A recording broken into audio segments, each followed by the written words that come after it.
প্রিয় শিক্ষার্থীরা, আমরা সকলেই জানি কাজ ক্ষমতা শক্তির অধ্যায়ে একদম কমন একটি প্রশ্ন হচ্ছে ভূমি থেকে কত উচ্চতায় বিভব শক্তি গতিশক্তির এত গুণ হবে অথবা গতিশক্তি বিভব শক্তির এত গুণ হবে।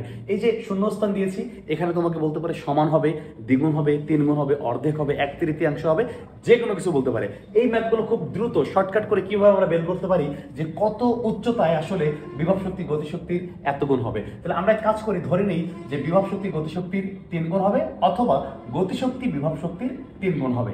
এই ধরনের প্রশ্নের ক্ষেত্রে আমরা কিভাবে খুব দ্রুত এক্স এর মান বের করব খেয়াল করো। যদি ব্যাপারটা এমন হয় যে গতিশক্তি বিভব শক্তির এত গুণ, অর্থাৎ গতিশক্তি বিভব শক্তির 3 গুণ, তাই তো ব্যাপারটা এমন হইতে পারে, অথবা হইতে পারে বিভব শক্তি গতিশক্তির 3 গুণ, অর্থাৎ বিভব শক্তি গতিশক্তির 3 গুণ, ব্যাপারটা এমন হইতে পারে। সেক্ষেত্রে আমরা খুব দ্রুত এক্স এর মান কিভাবে বের করব, যদি মনে রাখবা এই যে নাম্বার, এই নাম্বার যদি বিভবের সাথে গুণ থাকে তাহলে তুমি এই সূত্রটা ইউজ করবা, আর যদি এই নাম্বার গতির সাথে গুণ থাকে তাহলে তুমি এই সূত্রটা ইউজ করবা। কিভাবে একটু খেয়াল করো। এখানে এইচ কি, এইচ হচ্ছে টোটাল উচ্চতা। টোটাল উচ্চতা কত?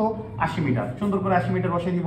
এন বলতে কি, এন বলতে যে নাম্বার বোঝাচ্ছে, অর্থাৎ এন এর মান 3 যোগ হচ্ছে 1, অর্থাৎ এটাকে 80 কে আমরা যদি 4 দিয়ে ভাগ করি তাহলে উত্তর কত আসবে বলো তো? 20 মিটার। এই হচ্ছে এক্স এর মান।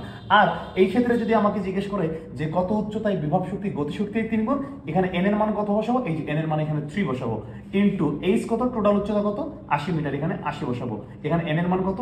3 যোগ 1 তো 1, তাই তো? তাহলে দেখো উপরে কত আসে? 3 আর 24, অর্থাৎ 240, নিচে কত আসবে? 4, অর্থাৎ উত্তর আসবে 60 মিটার। এই হচ্ছে আমাদের কাঙ্ক্ষিত অ্যান্সার।